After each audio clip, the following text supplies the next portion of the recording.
Hi friends, welcome back to ప్రోటెడ్ Telugu channel. So ఈరోజు ఒక చిన్న కాన్సెప్ట్ లాంటిది డిస్కస్ చేద్దామని ఈ వీడియో చేస్తున్నాను ఫ్రెండ్స్.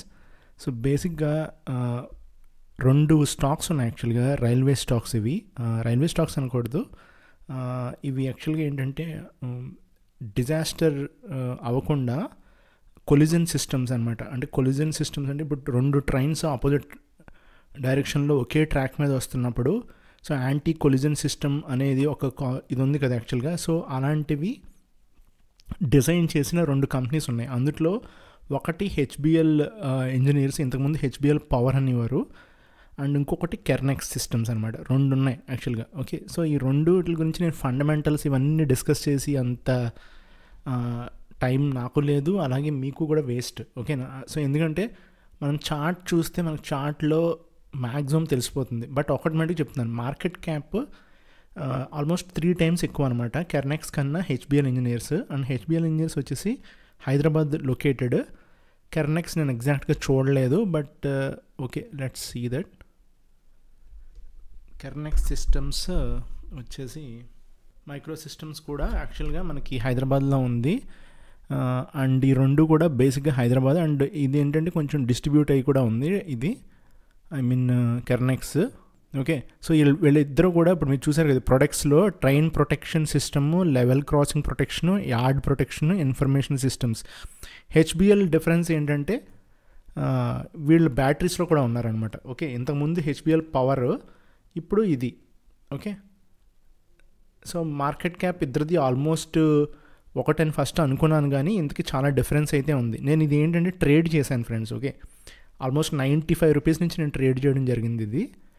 అండ్ అప్పటికి ఇప్పటికీ వాల్యుయేషన్స్ వైజ్ టూ మచ్ అనమాట, అంటే ఆల్మోస్ట్ మల్టీఫోల్డ్ అని చెప్పొచ్చు. ఓకే, సో ఇప్పుడు ఇక్కడ మార్కెట్ క్యాప్ చూడండి, 28,864 crores చూసారు కదా.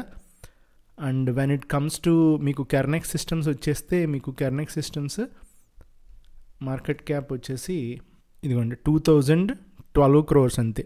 ఆల్మోస్ట్ 10-15 రఫ్లీ 14-15 times మనకి హెచ్బిఎల్ మనకి ఐ మీన్ డిఫరెన్స్ ఉంది. ఓకే, బట్ హెచ్బిఎల్ వాళ్ళు ఏంటంటే ఇంకా బ్యాటరీస్లోకి వీటిలోకి కూడా ఉన్నారు.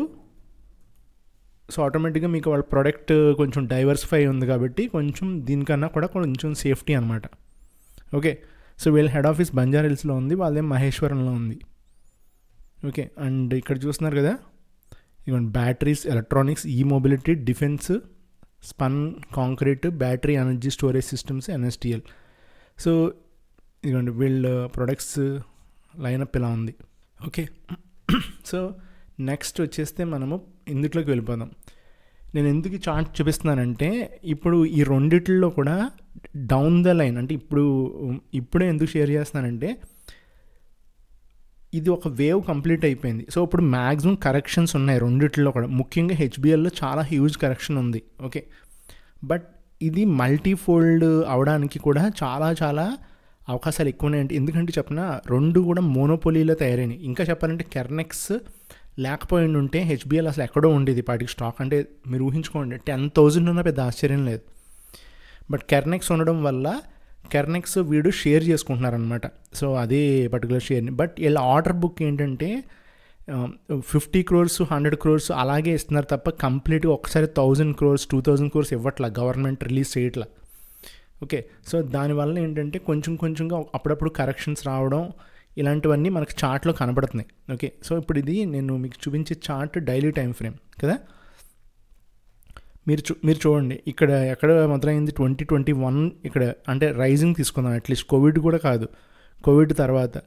సో ఇక్కడ తీసుకుంటే 42 రూపీస్ 50, ఇవ్వండి ఇక్కడ పోనీ ఇక్కడ తీసుకున్నా కూడా. సో ఏప్రిల్ 2023లో 238 ఉంది, అవును కదా. 238 నుంచి 1,600 friends, all time high. So 1,600 ఎక్కడ, 1,600 ఎక్కడ, అది 10 times. ఓకే, ఆల్మోస్ట్ 10 times అనుకుందాం, మనకి ఇక్కడ నుంచి తీసుకుంటే 10 times అయిపోయింది. ఓకే, సో బట్ మధ్యలో ఈ కరెక్షన్స్ అన్నీ రావడం జరిగింది కదా. నేనేమంటున్నానంటే ఇప్పుడు ఒక మ్యాక్సిమం కరెక్షన్ ఉంది. ఓకే, రెండు స్టాక్స్లో ఉంది. But at the same time order book కనుక వీళ్ళు ఎగ్జిక్యూట్ చేసిన, ఇప్పుడు వందే భారత్ ట్రైన్స్ వస్తున్నాయి కదా, సో అవన్నీ కూడా మినిమం 130 స్పీడ్ అనేది కన్సిస్టెంట్గా ట్రాక్ మీద ఉండాలనేది ఒక తీసుకొస్తున్నారు. యాక్చువల్గా ఒక కైండ్ ఆఫ్ దాన్ని ఏమనొచ్చు అంటే ఒక రూల్ లాగా అలా తీసుకొస్తున్నారు. సో అది ఎప్పుడైతే వస్తుందో, సో కొలిజన్ సిస్టమ్స్ అనేవి ప్లేస్లో ఉండాలి, ప్రతి 1-2 కిలోమీటర్స్ రేడియస్లో ఉండాలి. సో ఎన్ని కావాల్సి వస్తుంది ప్రతి లెవెల్ క్రాసింగ్ దగ్గర, చాలా ఉంటాయి కదా. సో వీళ్ళు ఏంటంటే డిజాస్టర్ అవ్వకుండా అడ్వాన్స్డ్గా సిగ్నల్ సిస్టమ్కి ఇంజన్లో ట్రైన్ ఇంజన్లో ఉన్న పైలట్కి కూడా ఇన్ఫర్మేషన్ రావడానికి, ఒకవేళ వాడు ఇంకొక వాడి దృష్టి వేరేగా ఉన్నా కూడా ఆటోమేటిక్గా ట్రైన్లో ఒక సాఫ్ట్వేర్ ఫిక్స్ చేసి బ్రేకింగ్ అనమాట, ఆటోమేటిక్ బ్రేకింగ్ వచ్చేలా కూడా వీళ్ళు ప్లాన్ చేస్తారు. సో అంత అడ్వాన్స్డ్గా ఉంది టెక్నాలజీ, కెర్నెక్స్ అవ్వచ్చు, హెచ్బిఎల్ అవ్వచ్చు.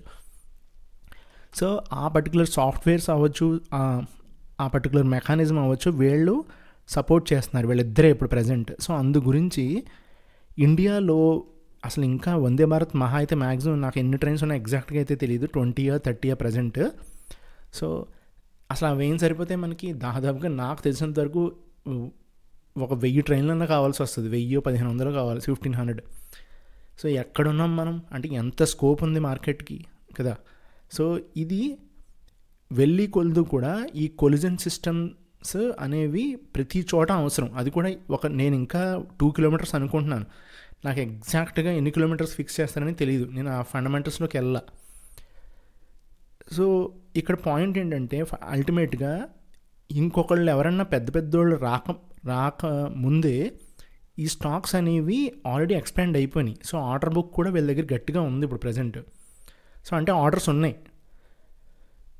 ఇంకొకళ్ళు ఇప్పుడు ఇంకొక 2 ప్లేయర్స్ కానీ 3 ప్లేయర్స్ వచ్చారు అనుకుందాం, ఓకే, వస్తే ఆటోమేటిక్గా అప్పుడు ఏమవుతుంది, అదే ఉన్న షేర్ని, మార్కెట్ షేర్ని వీళ్ళు 4 పంచుకుంటారు కదా, ఇంకా ఎక్కువైతే ఇంకా పెంచుకుంటారు. అప్పుడు ఆటోమేటిక్గా 2 స్టాక్స్లో కరెక్షన్స్ అనేవి వచ్చేస్తాయి, ఇంకా 200% వచ్చేస్తాయి.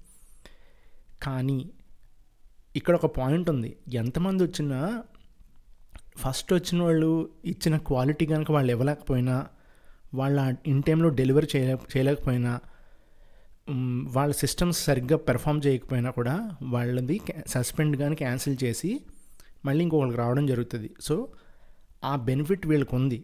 వీళ్ళ దగ్గర ఉన్న ప్రాబ్లం ఏంటంటే వీళ్ళు ఆల్రెడీ ఎక్స్పాండ్ అయిపోయినాయి కాబట్టి 2 స్టాక్స్ కూడా, ఓకే, సో ఆల్మోస్ట్ 10-15 టైమ్స్ పెరిగిపోయినాయి కాబట్టి వీళ్ళకి ఉండి మేజర్ థ్రెట్ ఏంటంటే ఇదే మార్కెట్లోకి, ఇదే థీమ్లోకి కనుక ఇంకొకళ్ళు 2-3 కానీ 4-5 వస్తే కనుక సేమ్ కాన్సెప్ట్తో, అప్పుడు ఆటోమేటిక్గా వీళ్ళ షేరు ఇంకొకళ్ళు తీసుకుంటారు.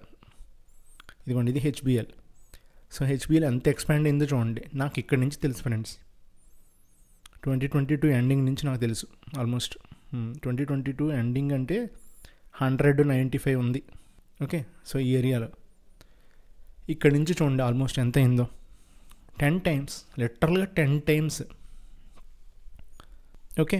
సో ఈ 2 స్టాక్స్ కూడా మైండ్లో పెట్టుకోండి. అండ్ ఇవి మల్టీఫోల్డ్ అవ్వడానికి 100% ఛాన్సెస్ ఉన్నాయి. స్కోప్ ఇంత అంతా అని మట్టుకు నేను చెప్పలేను, బట్ కరెక్షన్స్ అయితే నెక్స్ట్ 2 ఇయర్స్లో మంచి కరెక్షన్స్ వస్తాయి.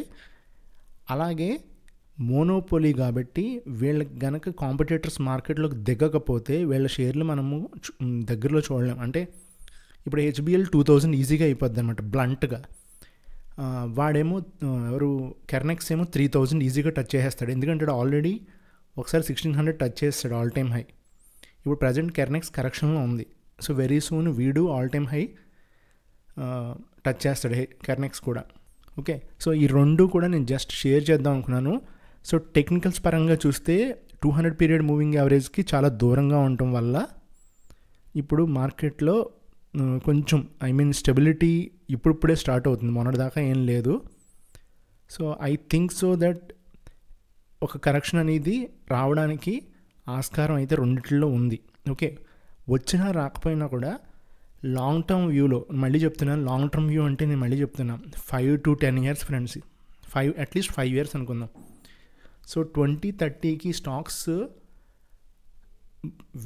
వీళ్ళ మార్కెట్ షేర్ని కనుక ఇంకొకళ్ళు ఎవరో తీసుకోలేకపోయినా, లేకపోతే వీళ్ళు ఇచ్చిన క్వాలిటీ కానీ వీళ్ళ పెర్ఫార్మెన్స్ని కనుక వీళ్ళకి వచ్చి మార్కెట్లో దిగిన కొత్త కాంపిటేటర్స్ కనుక మీట్ అవ్వకపోయినా మనం ఈ స్టాక్స్ ఎక్కడో ఉంటాయి.